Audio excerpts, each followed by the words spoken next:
lisumu na Pascal, osali lisumu na Kinkole, olobina ke kosenga bolimbisi na église, soki liwa ezuyo na nzela. Okende wapi? Yangwana mwana nzamba senga bolimbisi na kati église te. Ezana l'église oba senga bolimbisi na ba sujet, mais moi je le dis na CFC. Aucun modérateur à côté de Mayaya lobana nzamba limbisa yo. Te bolimbisi ezala awa te, awa c'est l'ensemble des saints.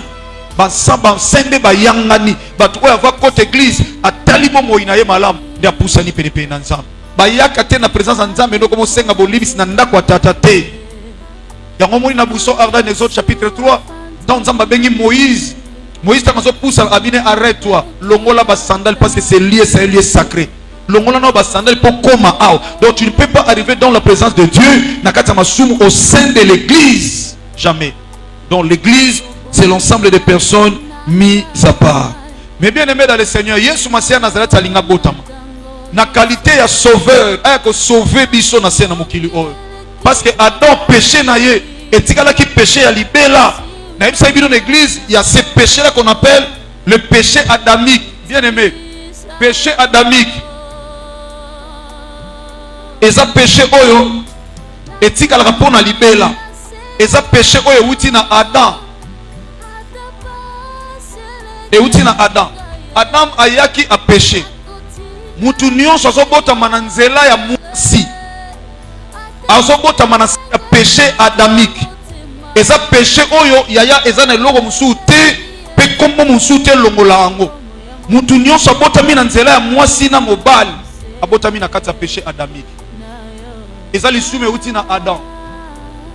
Biso nyonso toza descendance ya Adam. Koko a koko na bino, koko a koko tokei toza na descendance ya Adam na Eve.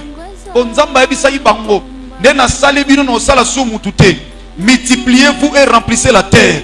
Nde babanda kobota Adana Eve bota na se ya lisumu ya désobéissance yango moni mukili musuba zoyebi sabino Adana Eve basalaki ekobo te. Bien aimé, nzamba tchaki bango mwasi na mobali ekobo te parce que nzamba honoraki bango na libala bazalaki mwasi na mobali kosangisa nzoto na bango ezalaki ekobo te. Monde ya ténèbre lingi d'Israël bana nzamba balobi baliaki mbuma te basalaki na ekobo bakosala ekobo ndenge nini. Adam azalaki na nyonso na kati ya jardin mais azalaki na souci tangu nyonso. Nzamba réaliser que souci ya mutu oyo eza biloko oyo asana ngote asana souci te eloko mutu asana souci ya mwasi. Alors na salela ye être semblable na ye nde alalisaki epongi atire côte asaleli ye mwasi.